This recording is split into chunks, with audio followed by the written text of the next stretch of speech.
BetOnline is the fastest and easiest way to wager on all of your favorite sports, contest events with first to market odds and lines. Find reviews and news for every league, including Major League Baseball, NFL, NBA, NHL, combat sports, esports, and even golf.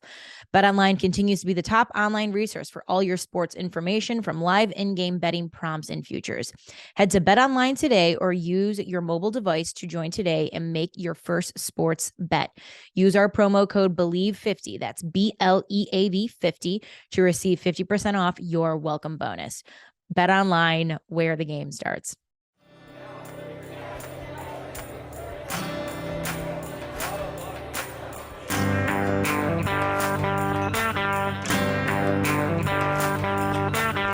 Ladies and gentlemen, welcome on back to another fantastic episode of Bar Talk, where me, myself, and I will be your bartender this evening, Jenna Dettleston. Hello, good morning, good evening, good afternoon, happy Thursday, happy Friday, happy Saturday, Sunday, Monday, Tuesday, Wednesday, whenever it is that you're listening to this. I hope you're having the best day ever.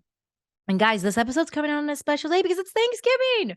So happy Thanksgiving. I hope no matter where you are, that you are able to find some piece of gratitude that you have and something that you can be thankful for, because there is so much to be thankful for in this life, no matter how small it may seem. I know I've talked on here a time or two about gratitude, and I really started practicing gratitude when I lost my job during the pandemic. And the beauty of that happening was I said this kind of as a reassurance to me every time, because it's so easy to believe that you don't have a lot when you lose something that is so big like a job. But I said to myself, I said these three things. I said, I have a roof over my head, I have food in my belly, and I have a bed to go to sleep in at night. I have everything. So I hope that wherever you are, however you are listening to this, that you can find so much in your life to be grateful for, because there is so much to be grateful for. And I don't care how fucking corny this sounds. I'm a corny person. You guys should all know this by now. It's probably why you're hanging out with me or you're making fun of me. Either way is fine. But I am so grateful for every single one of you for listening in and week out, sharing, commenting, liking. Really, guys, you don't have to. And there is, like, I'm not able to do this without you. So seriously, I hope you can feel just like the gratitude beaming through your headphones, beaming through your phone, your TV, however you are listening or watching this. From the bottom of my heart, thank you guys so much. You are always my gratitude, and you are especially what I am grateful for on this Thanksgiving Day. Okay, so what are we talking about today? I had an idea because I got a guy.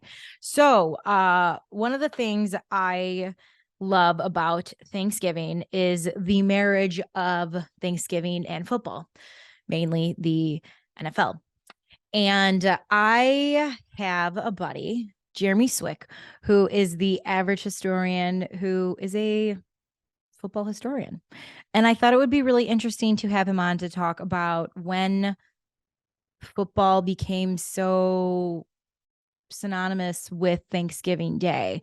And the other thing that we talk about too is, and this kind of honestly stemmed a little bit from the conversation that I had last week with Annie Costable. If you haven't given that podcast a listen, I would love it if you would. I think you would really enjoy it. But we talked about this idea of, like, football is God in our country. And it's like, why is football God in our country? And the marketing behind how it became what it is. And so I talked to Jeremy about that, and I was able to pick his brain, and he was able to give some incredible insight into the ways that the NFL has been able to market themselves, not only in recent years, but even just from the beginning. And honestly, how a lot of this is really tied to college in a way that I didn't understand. So you're totally going to want to stay around and listen to that.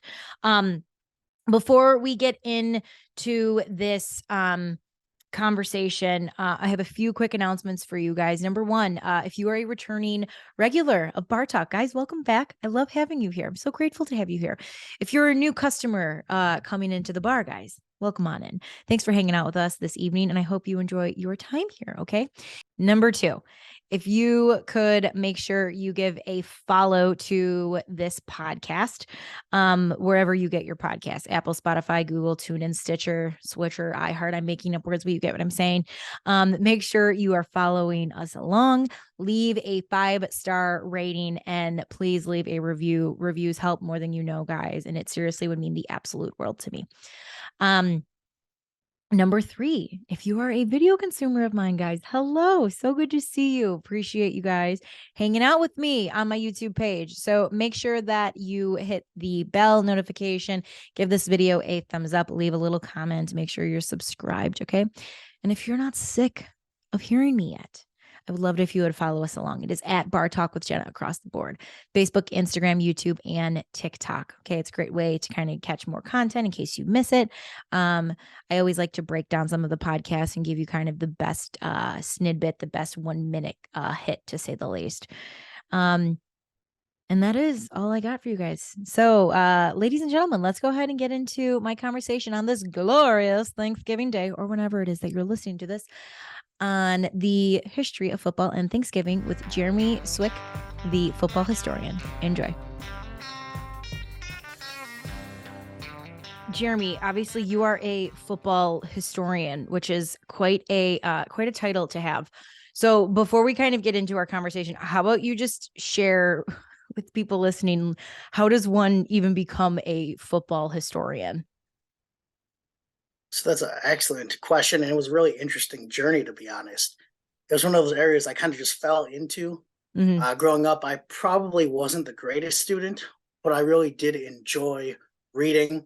I enjoyed learning. And I don't know if you're familiar, growing up, they always had those summer reading programs Yeah. that you had to do. For us, it was interesting enough, it was to earn Milwaukee Bucks tickets. This was before they won it all. And so they were basically giving away these tickets. My parents always made me do it the right way, so I actually had to do the reading. But one of the areas I always gravitated to was sports books, autobiographies of some of my favorite players, and I think I just absorbed that like a sponge. I still remember those Sports Illustrated for kids. Michael Vick was on the cover of one of them. And I remember at that point, it was early internet, so you couldn't look things up as easily. And I just had that entire book memorized. And I really trace it back to there. As far as more professional standpoint, I went to school at Eau Claire. I got my undergrad in education. And after that really wasn't the right path. I ended up going to grad school at Eau Claire as well. And at that point, I had developed a really cool relationship with most of my professors. They actually knew the guy who ended up starting the Patriots Hall of Fame, and now he's over at the Packers Hall of Fame. They introduced us, and he actually helped me get an internship at the Pro Football Hall of Fame in Canton, Ohio. So that's really what started my football historian journey on a more professional level. That is kind of cool that this whole thing started from, I guess a summer reading program, we'll say, in a sense, like in a really kind of unique way. I was that kid that like really didn't like reading as a kid. I like it now, like for fun. But no, that's really amazing. And Jeremy, I think this episode's coming out obviously on Thanksgiving, and for as long as I have been alive, football and Thanksgiving just it is a part of an American tradition, to say the least. And I'm curious if you could share with everyone how that tradition even came about. So it's really interesting because football does go hand in hand with Thanksgiving Day.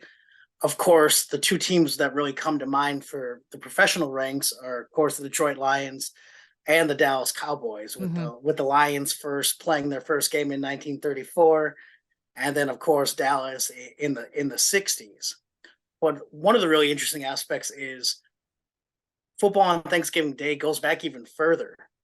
1869 was the first game played, and that really looked. Wait, 1869. That was the first Thanksgiving football game. So not quite. That was the first game ever played. Okay. But in 1876, the first Thanksgiving Day game was played, and it was a collegiate level. It was the Ivies, it was Yale and Princeton playing, and they kind of made it a tradition to play during, play on that day. And you have to remember back during that time, the Ivies were the king of football. Oh, yeah. We look at them now and it's a little different, but during that time period, they were the most well-known players, most well-known coaches, most well-known schools. Mm. But even a little bit later than that, in 1885 to about 1905, Michigan actually played 19 games on Thanksgiving Day. And so they're really attributed to their games between them and the University of Chicago as where football on Thanksgiving Day first started. It really just made sense. A lot of people had off. It would be good viewership for the players and for the students. And so, of course, one thing I've learned about history is the fact that a lot of these things start in the collegiate ranks and move their way up to football, or excuse me, move their way up to professional football. Mm. And so, even predating the NFL, there were games that were being played on Thanksgiving Day because they knew people were off. You have to work a lot of time. You have to look at it. A lot of those guys were working professionals. So, Mm. yes, they were pro players, but they also had other jobs, sometimes coaching high school sports and, other things like that. And so, even by the 1890s, the pro teams that played, one of the more notable was in 1902, the National Football League, which is funny because it's literally no relation to the NFL today. It was actually backed by Major League Baseball as a way to garnish interest in football. And it really wasn't national, it was regional. The teams only were from Pittsburgh. There was only three of them. It was it was the Pittsburgh Stars, the Philadelphia Athletics, and the Philadelphia Phillies played in a championship game. They tied, they all claimed winner. They all claimed to be winners, and the league folded within a year. So one thing you'll notice about pro sports is a lot of times they'll have these seedlings in other defunct professional leagues. I just love that you're But in able what to we like were talking spew about, to sorry, go spew ahead. out. No, it's just crazy to me that you're able to just like spew all these facts, like talking about the weather, like as if you've like I just find that crazy. Like I'm obviously not a historian, which is why I have you here and we're talking about this right now. But I didn't realize that a lot of, and I guess maybe you can elaborate on this a little bit, but is it that a lot of traditions, it was like, was college kind of like the test dummy for it and then the professional leagues started to pick up? Like because then like how did it translate over from college to then it becoming like the NHL day? No, that's a great point. It's interesting because with college football, especially being so early. I mean, you have to think it was literally right around the end of the Civil War where when college football started being played. Of course, it looked a lot more like soccer. The American football we see today really didn't come around until 1905 when they legalized things like the forward pass and had the line of scrimmage. But I guess you could say they were test dummies, but at the same time, pro sports was such an afterthought, especially for football, that really people saw what the colleges did and kind of emulated that. And even going off that, pro football did that with professional baseball. You'll see a lot of these early team names be derivatives or adjacent to the professional baseball counterpart. Of Bears and the course, we Cubs. have that team, that team, the Cubs. They played once they moved to Chicago. They stayed the Staleys for another year and then became the Cubs. Yeah, or excuse me, they became the Bears. The idea going, of course, that while the Cubs were good, Bears were fierce and ferocious.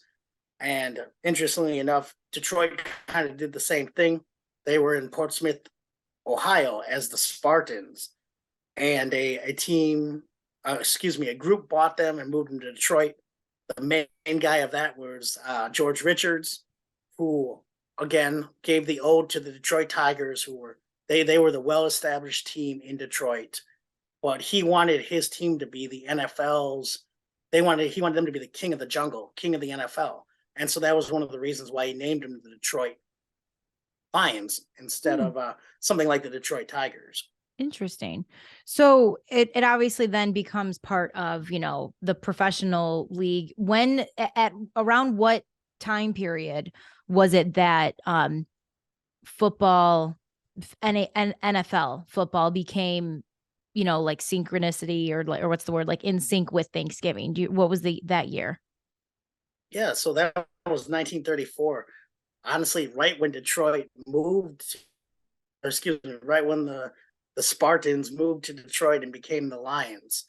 With Mr. George Richards, he was actually a radio station owner who Hmm. had a lot of influence and actually used his connections to broker a deal with NBC. And you have to remember, during that time, there was only a few stations out there. And so that first game, they decided he wanted a way to jump into the league, a way to garnish excitement, keep gate ticket sales up. Mm-hmm. And it actually paid off really well. They distributed the game to 94 stations across the country. Wow. It was a sold out game. They actually had to turn people away at the gate. It actually was really a commercial marketing success. It was genius, and it paid dividends for years to come. Yeah. That's so fascinating. And then, so is that why then, because obviously you said, Thanksgiving and football, you always think too of the Detroit Lions and the Cowboys. So obviously you've talked about the Lions and how they're able to be a part of that Thanksgiving day. What is the tie with the Dallas Cowboys and their kind of, we'll say, their marriage with Thanksgiving? Yeah, so Tex Stram, he was a businessman's businessman. He was kind of leading. He was the GM of Dallas in the 60s and in 1966, as a way to really garner that attention again. People saw how well Detroit had up years and down years, but it was still one of those things that did commercially very, very well. And so he basically signed the Cowboys up again, not really knowing if it was going to be a success, because the biggest thing at that point is, gate sales and making sure you have the audience to do it. Of course, it ended up going very well. Dallas has only not held games in 1975 and 77. The NFL decided to give it to the St. Louis Cardinals at that time. The opportunity, it didn't go well. They got crushed in both games. And then they lost in 76 to Dallas when Dallas hosted it again. And after that, Dallas pretty much just kept it there. And, even in 2006, that's when they added the primetime game, which I think was smart on the NFL's part as well. So the primetime game of Thanksgiving only began in 2006. Did you say? Is that correct? Yes. Okay, so it is it because I really feel like, and again, I was 2006. I don't know, how old am I? Young. 12, 11. I'm 11. Let's say I'm 11. I'm 11 years old. So like you're paying attention to what's on TV, but like you're so distracted as a kid sometimes you don't actually really know what's going on. But I think as I've gotten older and older, again, like the minute I walk into my Aunt Joanne's kitchen and I am her I'm the sous chef for Thanksgiving in my family. So I help cook along with my aunt and my brother. And football is always in the background. Like it just, again, it's just, it goes together. It becoming a primetime game in 2006. Can you kind of explain why the NFL decided to make it a primetime game? Like what was their idea going into, like, hey, we should probably try this out and see if it works? I mean, obviously it's a tradition that's been going on forever, but it's a tradition that I really feel like, honestly, in the last decade has just like gone to a whole new level. Oh, yeah, it definitely has exploded. I think one of the reasons was just the success of John Madden. Of course, he had his great football franchise. Before that, he was a great coach, Right. Which a lot of people forget. People, marry that idea of him on the video game more than he was he was more than just that. He was a great coach as well.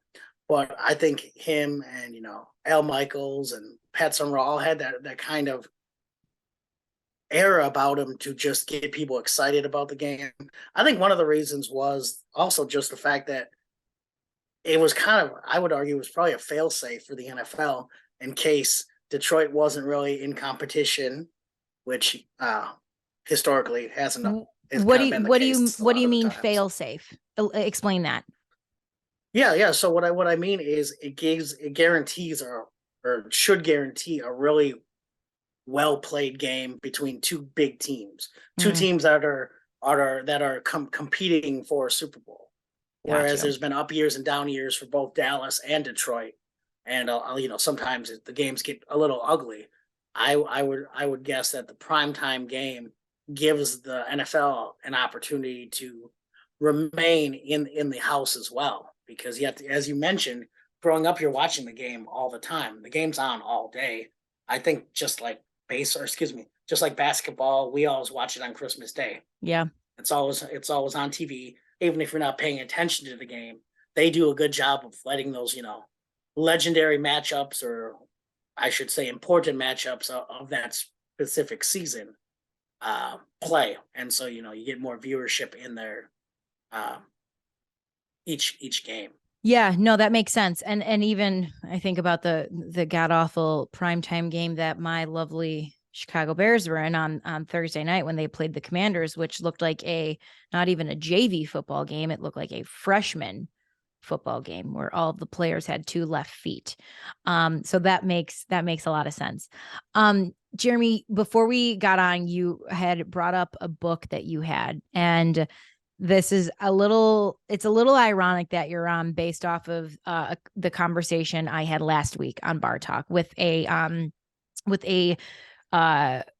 sports reporter here in Chicago. She covers the Chicago Sky, the Red Stars, and the Bulls. And I don't even know how this kind of conversation or topic came up, but she brought up the question of, like, if we marketed women's sports the same way we've marketed football to believe that football is God in our country, like, how would we view women's sports differently? So again, I just love posing that question because I think it's so interesting. And obviously having you on, one, you're a football historian, like, which says something about the, marketing of football. But if you could just talk about, maybe let's start to just now and we'll backtrack. How would you describe now the marketing of the NHL, or the NFL as a whole? I mean, I think what they've done in the NFL, especially, they've started to develop not just narratives of the teams.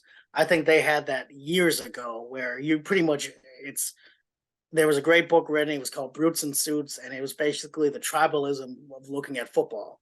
Whether you played the sport and it was considered barbaric, a game played by gentlemen, brutes and suits, if you will. But I think more and more now the NFL has done a great job of marketing players. Whether you might be a fan of a specific team. For example, I'm of course a fan of the Packers, and you're a fan of that other team in the NFC. But I think they do a great job of making players almost a little larger in life than they already are. People cheer for a guy like Patrick Mahomes, even if you're maybe not a Chiefs fan. I think the NFL has really done a good job about marketing players in that sense.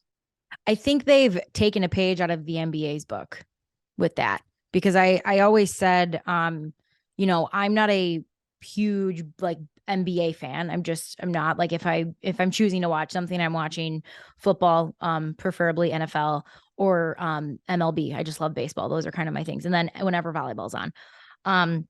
But the one thing I will give the NBA like insane credits for is if you ever watch ESPN when a team is getting ready to play, it's never the Golden State Warriors versus the LA Lakers. It's Steph Curry and the Golden State Warriors take on LeBron James and the LA Clippers. They always lead with the name of the athlete that's going to draw you and that's going to make you want to watch. And I think it's something that, the NFL has started doing recently that I don't know if they weren't comfortable with doing it. I don't know why, because it's such a team sport. Like, I don't know when the pivot changed, but when did you see the pivot change of the NFL really starting to market the players and then kind of the team behind it? I think, as you mentioned previously, with college kind of being the test subject for the NFL, I think the NFL used the NBA especially as kind of a test subject to see how that would play. I think it's always been the quarterbacks. You always knew the Always. quarterbacks for the teams. Yeah. It was, Brett Favre's Green Bay Packers takes on Troy Aikman's Dallas Cowboys and things like that. But I think more recently they saw the benefit. Of course, it's a little more difficult because there are so many guys. But I think you realize that so many of these guys have personalities, and I think with the idea of allowing them to be themselves a little bit more, I think with the advent, not of social media, because it's been around for quite a while, but allowing players to kind of use that platform. Of course, we've seen in cases like AB, it doesn't always go well. No. But in general, letting these guys kind of be themselves. AJ Dillon is very well known on Twitch because he streams him doing card breaks because he collects his own sports cards. Yeah. Having guys like that really develop their own personalities, and weirdly, I think like cult followings, if you will, of some of these some of these lesser known guys that you probably wouldn't know about if they weren't kind of all over social. It's so true. And I think that obviously social media has been around for God, how long now? I made my first MySpace page when I was in 7th grade. Okay. So it's been a while, but I think of that, like, we'll call it the very beginning of social media was never a business. Social media was just, it was fun. It was a form of communicating. It was also a form of escapism for a lot of people. It wasn't this sense of like, I am selling you me so you become a fan of me. Like I never felt like that was the beginning of social media, right? I would say probably within the last, I don't know, like maybe 5 to 7 years. 7 might be like, the like when people first started doing it. But this idea of we really get to see people's personalities. And the one person I think of the most when it comes to that is my former quarterback, Jay Cutler. And I always said, like, when his time in Chicago, I think he was the most misunderstood human being. And we all thought he was some just absolute jagoff. Like there's no other way to put it. Like, I think we just all thought he was very kind of smug in his interviews and in his press game conferences. There was always the Jay Cutler cigarette meme, which like kind of fed into this narrative of him. And again, I can't believe I'm saying these words, but it wasn't until I started watching him with his ex-wife on Very Cavallari that I was like, this guy is hilarious. This guy has that dry sense of humor like a lot of Midwest people have, like a lot of Chicagoans have. And I just kept thinking, like, God, what a shame that like we didn't get to see that while he was here, because I wonder if it would have made his job maybe a little bit easier if he would have stayed a little bit longer. I think the people of Chicago would have loved him more, because a lot of people I know now are like, dude, like, I love Cutler, but no one learned about Cutler until Cutler started marketing himself as like, hey, this is who I am. I don't really care anymore. Do you know? Like, it's so weird. No, absolutely. It's one of those things. I think it gives them a platform to kind of not explain themselves, but have a way to kind of express who they are. I think, as you mentioned, Cutler, want to say first, Green Bay loved him. We miss him a lot, but it was guys like Aaron Rodgers, even going on like the Pat McAfee show. Yeah. And him having, of course, his short responses. He definitely has his opinions about things, but I really enjoyed it because if you sit down and listen to him for an hour, you see it is like, as you mentioned with Cutler, it's a dry sense of humor. Yeah. It's being sarcastic when you're responding. It's being asked the same questions, over and over, and just eventually just kind of messing with reporters or kind of messing with the status quo. And I think it's been great to see these athletes kind of be themselves. For example, a guy like Gronk just kind of, playing into the dumb jock role, but actually probably being, fairly intelligent, just knowing that's kind of his shtick that does well. Okay, I think he was probably the first player to do it. He sold himself like WWE players sold themselves. Like the wrestlers, like The Rock became this like, larger than life personality who is now the biggest whatever, he makes the most money. It's like something, he's the highest paid movie star of like, of like last year. So it was some stat like that. But again, like that's a great comparison because I think Gronk probably did it first. And, I'm with you. I bet the man is, I mean, let's put it this way. Gronk is smart or has someone really wise around him that the man never spent a dime of his NFL earnings while he was in the league. He lived off of endorsements. Like, isn't that kind of crazy to think about? He's sneaky smart. Yeah. But no, I think but again, kind of, so that's kind of the era that we're in now, right? This era of marketing, players finally being able to market themselves, being able to go on podcasts and us being able to hear just not only about the quarterback, but about, the running back, the lineman, the kicker, and you get to hear more stories because our media landscape obviously has changed so much in the last 10 years that there's now more space, there's more airtime, so to speak, to be able to have these conversations instead of just having the Gronks and the Tom Brady's on, a 5-minute segment on ESPN, right? But before that kind of came, can you talk to me a little bit about, let's just talk about the marketing of Thanksgiving, because obviously this show is going to be coming out on Thanksgiving. That's kind of what we're talking about a little bit here. How have you seen the NFL kind of just continue, like from where they started with marketing the Thanksgiving game to now? I mean, obviously there's big differences, but like, could you give me like 3 of the biggest, kind of changes you've seen from then to now? Yeah, I think the biggest one with TV, again, and I think this year, actually 2022, they're doing kind of the ode to John Madden. And with him not flying, driving the Madden Cruiser everywhere, Right. I think it's one of those things that itself became a thing. He would have Thanksgiving dinner. They do the things with the turducken. These guys would get these most ridiculous awards. On planet Earth, there's big ugly turkeys or Yeah. something. Call it the galloping gobbler or whatever they call it each year. And of course, they hand it to him, and it's just funny because a lot of times the quarterbacks are just kind of laughing it off. I remember, Favre saying, I'd rather have it than not have it, I guess, because he threw, X amount of yards and so many touchdowns. But I think Thanksgiving is one of those holidays. I think they gave themselves, whether they realized it or not, permission to have a little bit more fun.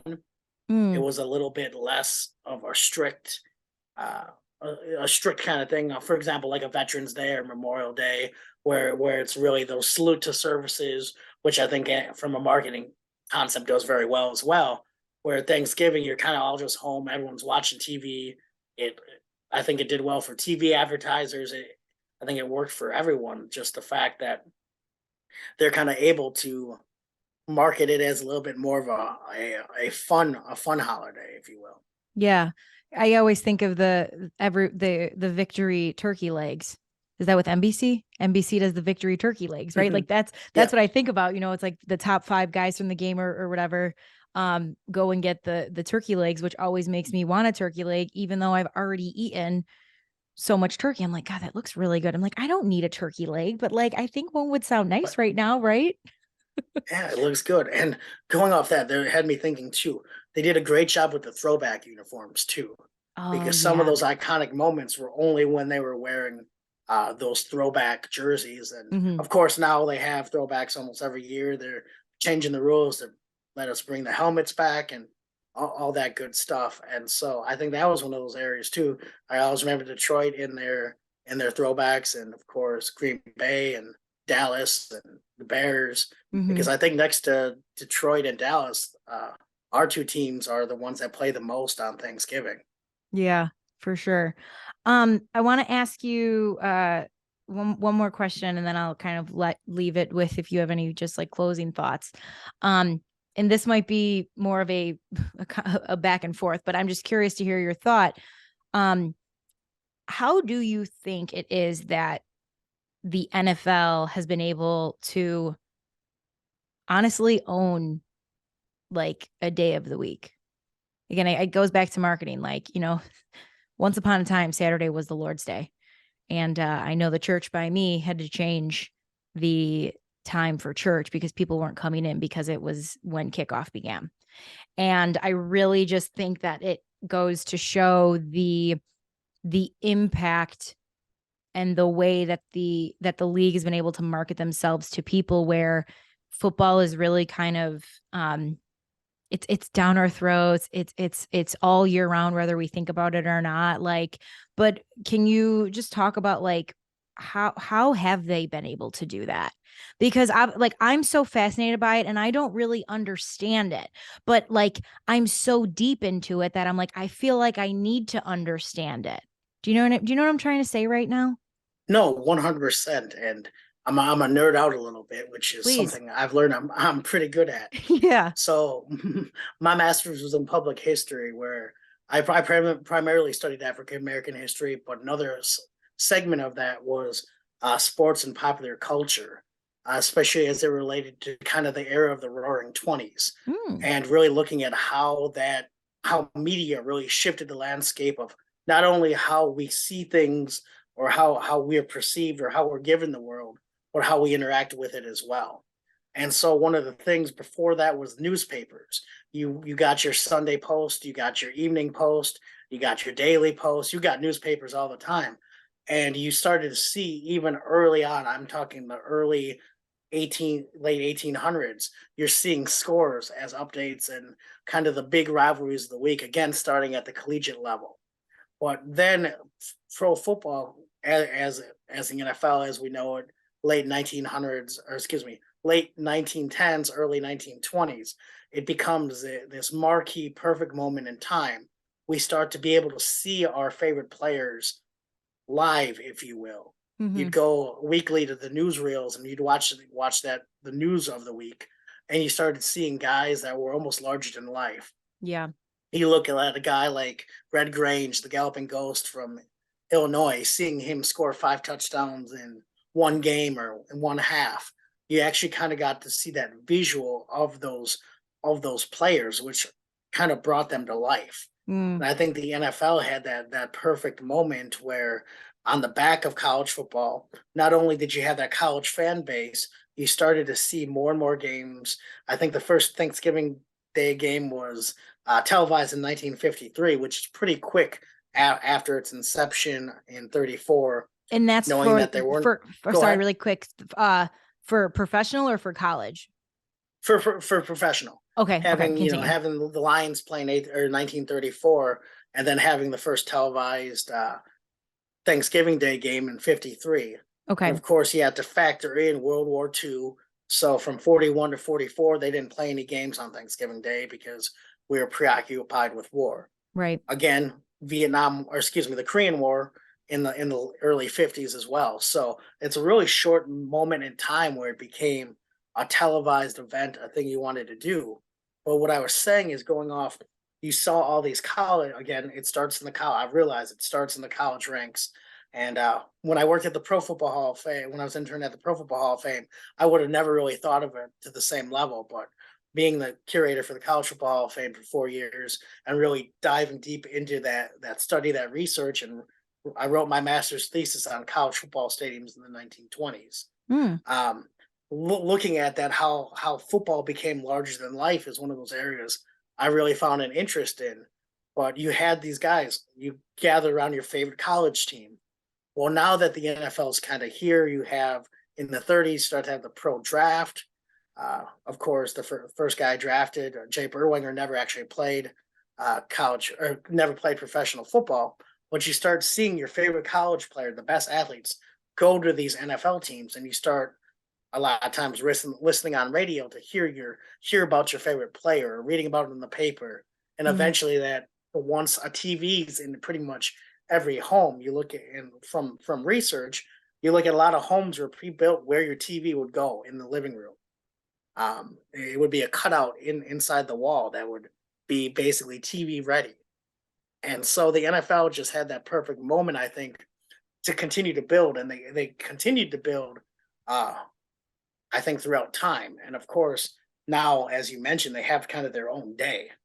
And I don't see them relinquishing it anytime soon. In fact, Monday Night Football, Thursday Night Football. Yeah. I think the only reason they didn't go for Saturday is because that's a lot of competition with college football. I spend a lot of my Saturdays watching college football, but Yeah. even the playoffs, they take that over a little bit too. Yeah, and you think there is the NHL, or God, why am I saying NHL? NFL, sorry. They retired Marion Host's jersey last night here, so I think I'm just thinking about Blackhawks hockey and its prime time and the once upon a time of what was the great times here in Chicago. Anyways, I completely digress. Let me get back on topic. Football. It's so interesting though when you think about how it starts in college, because I even think again the conversation that I had last week of, um and I guess maybe you can kind of talk about this too, but like the conversation I had last week was, this new wave of sports and how really I think the sports landscape is probably going to change. It's already changing, but I think it's really going to change in the next 10 years. And I think there's going to be more. I just think there's going to be more. I don't really even know how to explain it, but with these NIL deals that are coming in for all of these athletes, men and women, you're seeing that these brands are putting like big spending behind some of these men and women. And the first one that comes to mind is the female gymnast from LSU. I believe her name is Olivia Dunn. She has like a $1 million deal with a company. And you think about that if you're a business point, again, like if you're this brand that's working with her, you want to continue that relationship because it's going to help, return on investment. And so what is next to come? And again, we're seeing it more and more, and we're seeing more and more people, I think, trying to follow the NFL. I don't know if they're ever going to be able to do it in the way that the NFL has done it, but I just think it's so fascinating, that they were able to start it really with, let's see what the college is doing and almost like take it and make it better.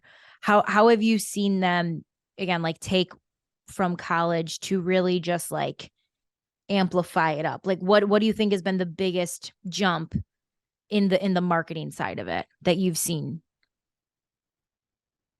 I think it's one of those things where it's interesting because I think part of it is just realizing that players in college were really well liked, using their stories, Yeah.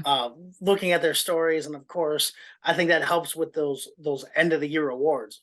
Everyone wants to know who's the Heisman. Once these Heisman finalists start to get announced, they start sharing more and more stories of their background and who, almost like comic book origin stories of how did such and such get from here. Well, We're actually, fascinated. he transferred We're three times, fascinated and by it.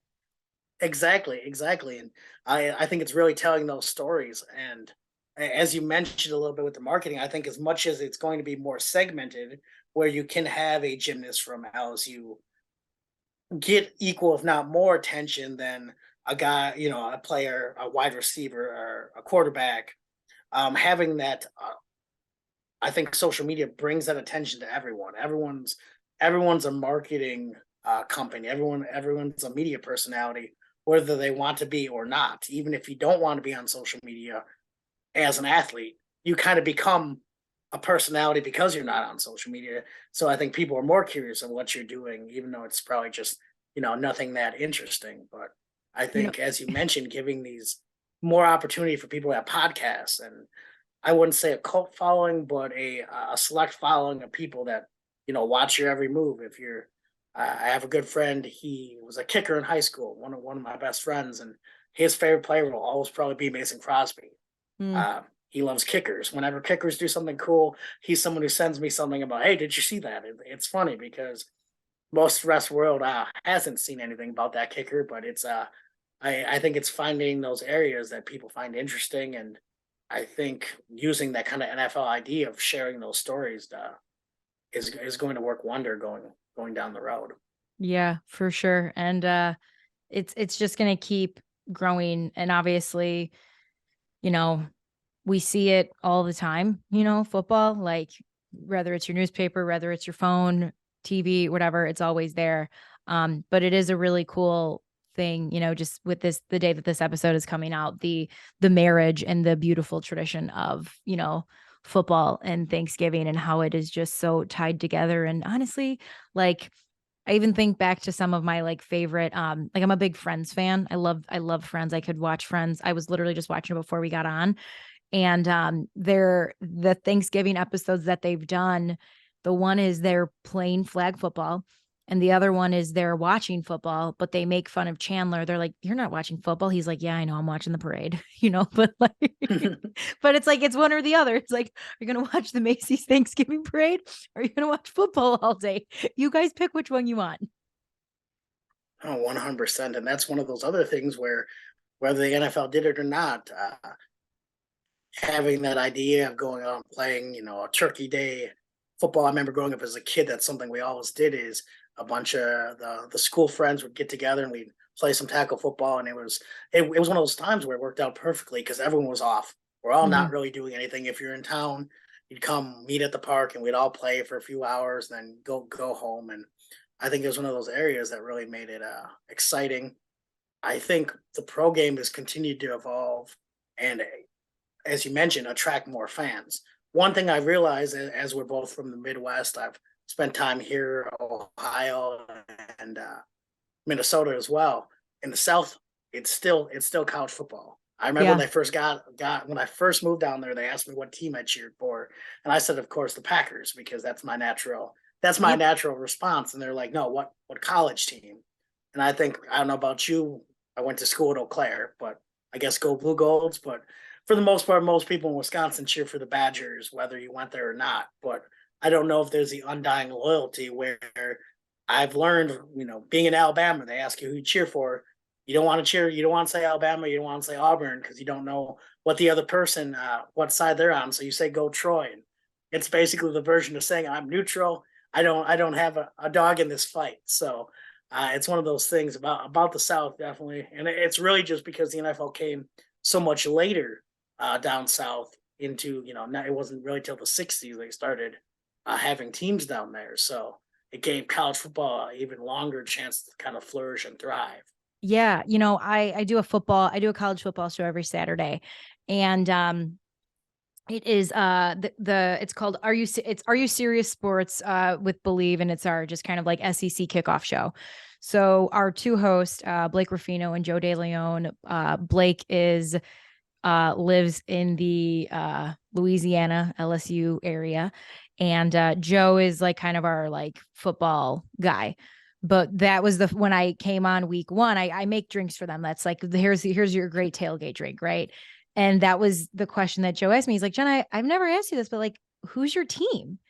And I said to him, kind of not your answer, but I was like, I don't have one. I was like, if I'm being honest, like I'm a Chicago girl. I grew up, not necessarily a big college fan. I grew up an NFL fan. I said, that being said, though, I guess we could say that I am a free agent right now, looking for a team to cheer. So I will say, I think being from Chicago and being Irish, you like kind of cheer for Notre Dame. You're like, if they win, yay, but it's not like I'm going out of my way to cheer them on. Um, but I feel like because of my guy Blake, I'm becoming an LSU fan. So I think for Christmas I'm going to ask for an LSU hoodie so I can start representing it and wearing it during our broadcast. I love it. I love it. Yeah. Oh I had my. many teams try to convert me. I would say, if anything, I would cheer for Grambling State, partially because they have that big G on their chest. So, and of course, I'm a huge fan of Coach Eddie Robinson, and Mm-hmm. worked on an exhibit on HBCU. So, getting to know the Robinson family, I guess that is next to Wisconsin, of course. Yeah. That'd probably be my close second. Yeah. Well, and okay, you bring up Wisconsin. I feel like I'm also a Wisconsin fan too, because my uncle played there back in the, oh God, a while ago.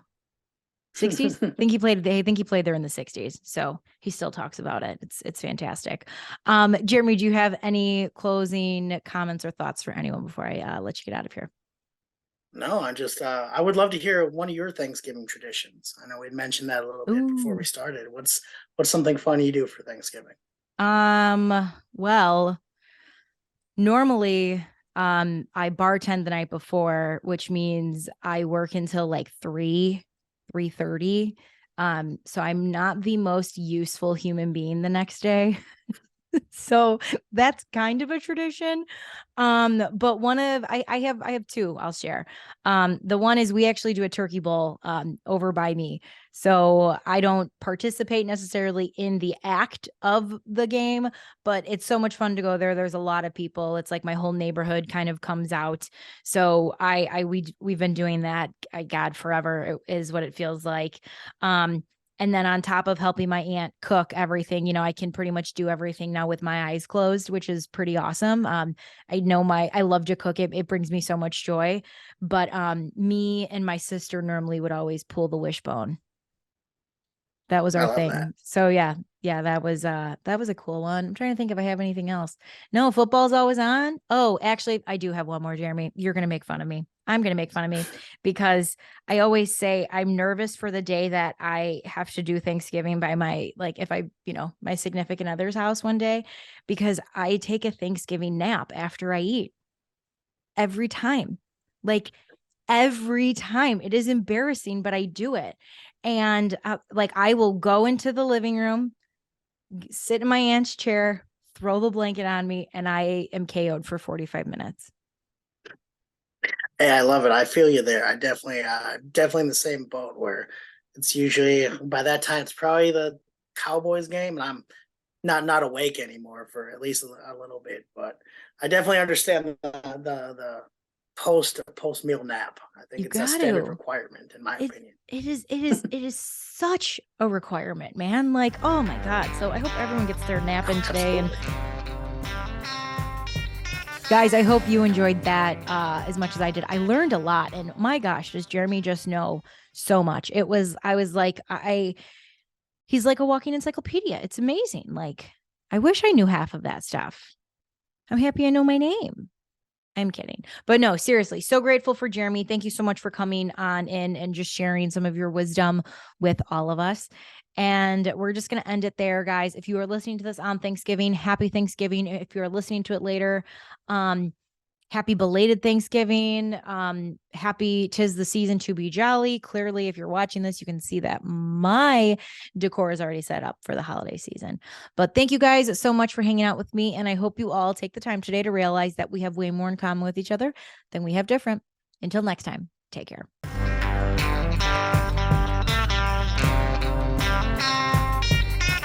Hey everybody, it's closing time. You don't gotta go home, but you can't stay here.